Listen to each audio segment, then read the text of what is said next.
Muchas gracias. Buenas tardes a todas y a todos. Bueno, para CIESPAL es un gusto poder presentar esta nueva producción que se llama el Derecho de la Comunicación, Procesos Regulatorios y Democracia en América Latina, coordinado por nuestra compañera Rosa y nuestro director Francisco Sierra. Bueno, este libro revisa los procesos regulatorios emprendidos en América Latina para garantizar el ejercicio del derecho de la comunicación durante 2 primeras décadas del siglo XXI. Este periodo se caracteriza positivamente por cambios importantes en la configuración de los regímenes políticos y estructuras socioeconómicas de algunos países de América Latina, que favorecieron reformas de calado en los marcos normativos e institucionales en torno a los medios masivos de comunicación, los servicios de telecomunicaciones, el acceso a la información, entre otras demandas que venían planteándose desde las décadas de los 70, ante una estructura real de la información contraria a la soberanía y voluntad liberadora de los pueblos del subcontinente. En este sentido, este volumen repasa críticamente los alcances, límites y contradicciones de las legislaciones y políticas públicas aprobadas en Ecuador, México, Uruguay y Venezuela, para corregir asimetrías tanto en la generación como en la distribución de contenidos. La inclusión de grupos que históricamente han sido relegados de la plataforma de expresión, entre otros temas. Se revisa la coyuntura política de Argentina, donde se observan nuevas disputas a partir de la regresión del proceso de democratización de la comunicación, la complejidad de la configuración de los medios comunitarios en Colombia y finalmente se ofrece una aproximación a las paradojas y desafíos de las políticas de comunicación en Cuba, Brasil y Chile. El libro resulta una aproximación para comprender la coyuntura de los procesos regulatorios que han estado inmersos en el contexto de amplias deliberaciones y disputas políticas en la región. Este libro ofrece lectura sobre la situación actual de 9 países, como ya dijimos, Argentina, Brasil, Colombia, Cuba, Chile, Ecuador, México, Uruguay y Venezuela. Comentan los retos y dilemas que enfrenta la comunicación en las democracias actuales. Es un libro que reúne las contribuciones de analistas experimentados como Denis de Moraes, de Brasil, Murilo César Ramos, de Brasil, Raúl Tejo, de México, Damián Loretti y Diego de Charras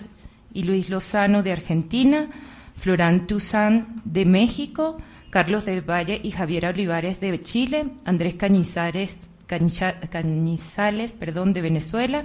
Sandra Oces y Víctor Conejo, de Colombia, Daniel Oliveira, de Cuba,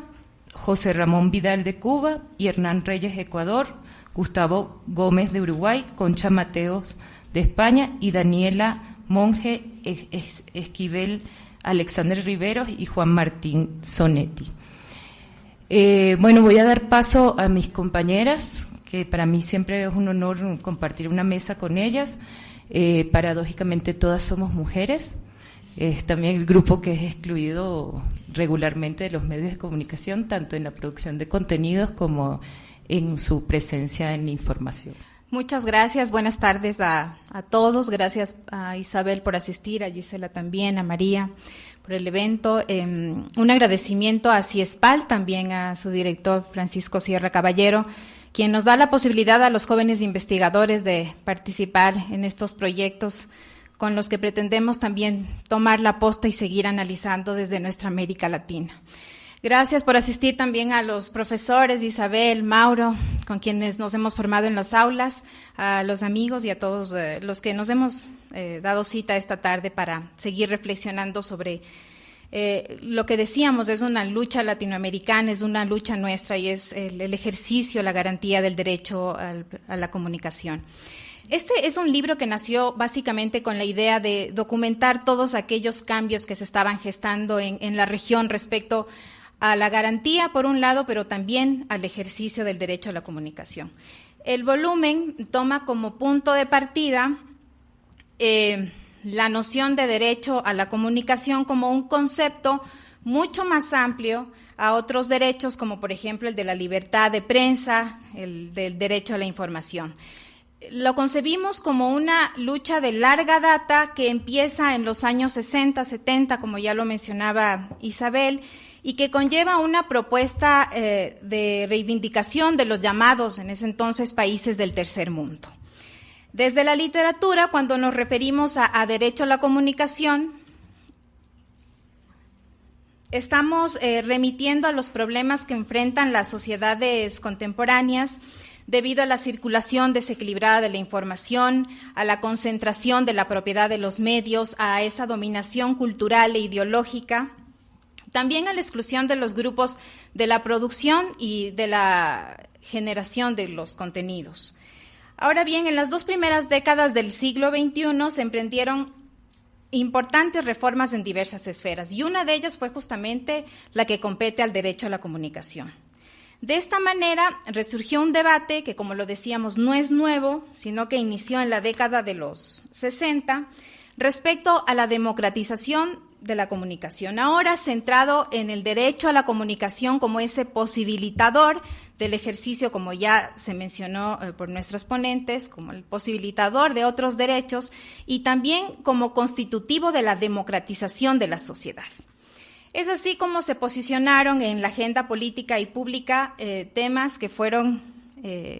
protagonistas de un álgido debate, entre ellos la concentración de los medios en la propiedad de pocos, la exclusión de grupos de las plataformas de expresión, el endeble sistema de medios públicos que teníamos, por lo menos aquí en Ecuador, que nos unimos muy tarde a esa tradición, el no reconocimiento de los medios comunitarios. Y lo que sostenemos, por lo menos en la introducción del libro, es que a partir del año 2000 vivimos una época sin precedentes en la historia de la democratización de comunicación en América Latina. Y para comprender justamente por qué sostenemos esto, nos remitimos a, si podemos cambiar, a la década de fuego en el campo de la comunicación, que fueron los años 60-70, en la cual se denunciaron las graves asimetrías en la circulación y en la generación de información. Los pensadores latinoamericanos justamente en ese entonces ya advertían acerca de la imposición de contenidos por parte de los países desarrollados que iba en detrimento de la cultura, de los valores, de los saberes, de los conocimientos de los países del tercer mundo. Se trataba de una relación unidireccional. Estos desajustes, ellos lo mencionan también, que provocaba una especie de dominación cultural e ideológica que vulneraba incluso la libre determinación de encontrar por parte de estos países llamados del tercer mundo vías adecuadas para el desarrollo desde sus propios contextos políticos y sociales. Surge también una crítica hacia la inoperancia de las políticas asistenciales que eran implementadas con el financiamiento en ese entonces de las agencias internacionales, entre otras cosas porque se otorgaba el papel a los medios de comunicación que eran un agente importante en esa vía que teníamos que transitar hacia el desarrollo, lo que provocó la adquisición de elementos tecnológicos a estos países desarrollados, con una fuerte dependencia tecnológica y también un mayor endeudamiento de los países. Se originó entonces la iniciativa de un nuevo orden internacional de la información,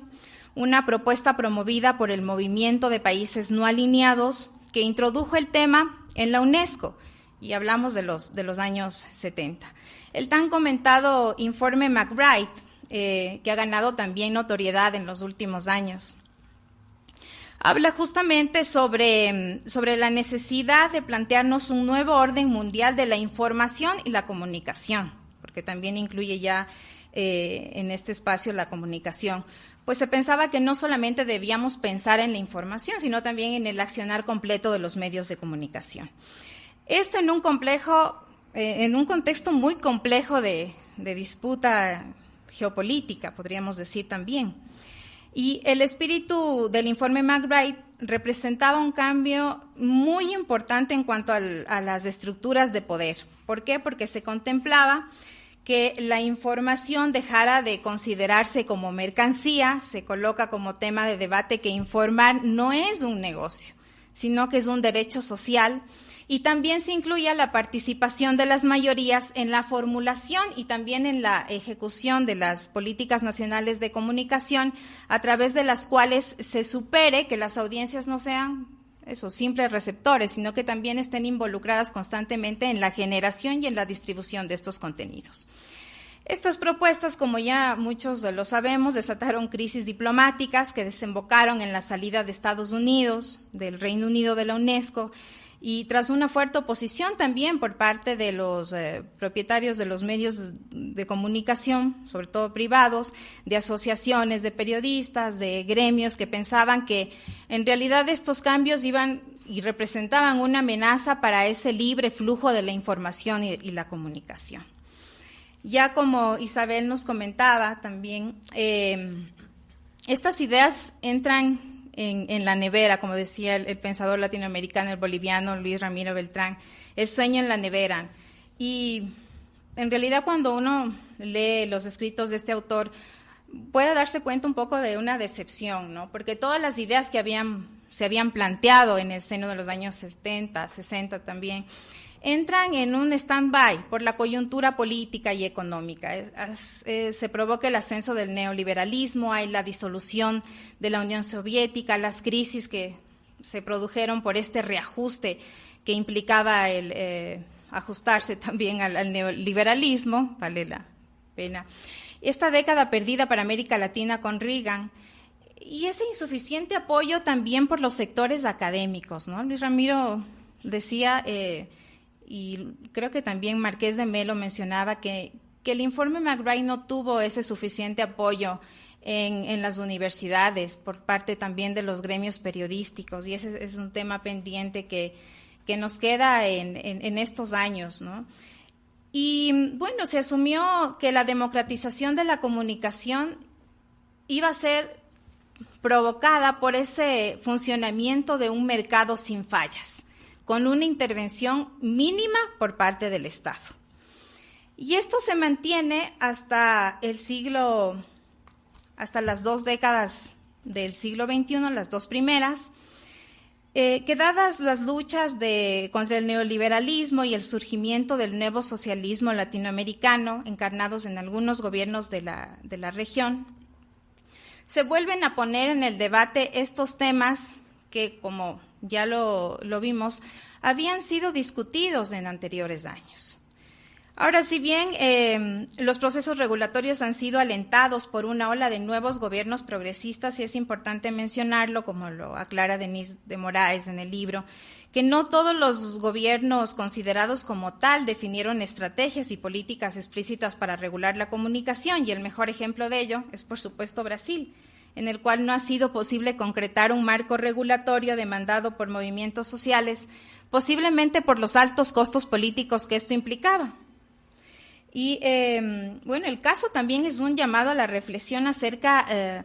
del papel que están cumpliendo los medios de comunicación en las democracias contemporáneas, y sobre todo por la destitución de la ahora expresidenta Dilma Rousseff,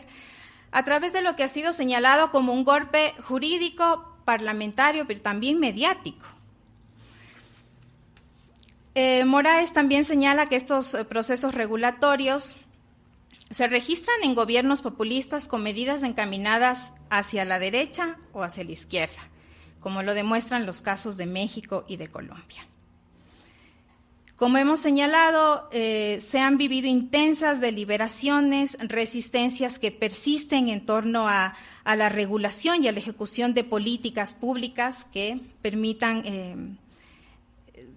corregir esas asimetrías tanto en la propiedad de los medios, pero también en la generación y en la distribución de esos contenidos. La concreción de marcos regulatorios, de leyes, de programas ha sido en todo momento una arena de disputa política. Y además también se presenta algo paradójico, como lo señalamos en la introducción, que el objeto de la regulación, que es la propia industria mediática, delimita y condiciona los términos de la deliberación democrática, es decir, que actúa como juez y parte. Cada proceso regulatorio es evidente que está marcado por sus propias características, por su propia historia, sus condiciones políticas, sociales, económicas. Sin embargo, sí es posible en el libro advertir que hay una línea de coincidencia entre los diferentes casos. La siguiente. Y en ello podemos decir la siguiente. Ahí. Que entre ellas se puede destacar que existe una reorganización de la comunicación estatal, incluyendo la recuperación, la creación de los medios públicos, el reconocimiento y apoyo a los medios alternativos. Se ha dado impulso a la producción nacional, ¿no?, y el desarrollo de programas de intercambio regional para promover la integración latinoamericana, sobre todo entre los medios de comunicación comunitarios, y también los públicos se han hecho este tipo de acciones. Y sobre todo la recuperación de la centralidad del Estado como un garante del derecho a la comunicación. Este creo que es un denominador común y es central en las reformas, porque esto permite dotar de una nueva institucionalidad a los sistemas nacionales de comunicación. En el libro, los artículos no desconocen los límites y retos que enfrentan los procesos regulatorios, por eso incluimos artículos del caso argentino, debido a lo que ya señalaba Isabel, este posible proceso de regresión en cuanto al reconocimiento del derecho a la comunicación. Y evidentemente esto nos remite, aunque no queramos, al caso ecuatoriano. El autor encargado sobre el capítulo que refiere a nuestro país habla sobre la disputa por la gobernabilidad que hizo que este proceso regulatorio fuera liderado por instituciones del Estado. Evidentemente hubo participación ciudadana, pero esa ausencia de veedurías, de observatorios, de comunicación ha derivado también en la falta de participación y tal vez empoderamiento por parte de la ciudadanía, que es necesaria a la hora de defender estos procesos del derecho a la comunicación, porque sin ellos, en realidad, si nosotros como ciudadanos no reconocemos la importancia de estos marcos normativos, entonces, ¿quién lo va a hacer? Como ustedes conocen, y como ya lo han dicho también nuestras dos expositoras, varios candidatos a la presidencia han expresado abiertamente su intención de derogar la ley de comunicación. En otros casos se plantean reformas sin dar mayor explicación de qué alcances tendrían estas reformas. Ahí me he permitido hacer un cuadro después del análisis de estos planes de gobierno, y encontramos entonces a la derecha aquellos que plantean la derogatoria de la Ley Orgánica de Comunicación, aquellos que están planteando reformas y en los cuales se incluye la eliminación de Supercom, eliminación de Cordicom. Se habla también sobre lo que ha significado esta ley para el ejercicio del periodismo de investigación y pues el tan comentado tema de la libertad de expresión. Solamente un candidato no se ha pronunciado en relación a cualquier reforma o derogatoria de la ley. Este gráfico nos pone sobre aviso sobre, en realidad, lo que podríamos vivir con respecto al derecho a la comunicación, porque como ya lo habían comentado también las compañeras, no es un derecho exclusivo de los propietarios de medios ni de los periodistas, sino que es algo que nos compete a todos. Es tal vez muy tarde ya para pedir explicaciones o pedir, por ejemplo, que nos expliquen qué reformas son las que están pensando los candidatos a la presidencia. Pero sí creo que nos invita a debatir y es una provocación para revisar este texto en el cual han escrito 20 académicos reconocidos de América Latina que respondieron a la convocatoria abierta que hicimos desde CIESPAL, para ponernos justamente a reflexionar sobre un proceso que sigue en marcha y que tiene también posibilidades de ponerse de nuevo en la nevera como en aquellos años 90, aunque aquí el director de CIESPAL dice que es poco probable que haya una regresión justamente porque los tiempos han cambiado, porque la sociedad es otra, se ha promovido el ejercicio de la participación, pero siempre nos queda pendiente el reconocernos en la historia, ver de nuevo hacia atrás y enfrentar una lucha que nos pertenece a todos, a América Latina, por ejercer ese derecho a la comunicación.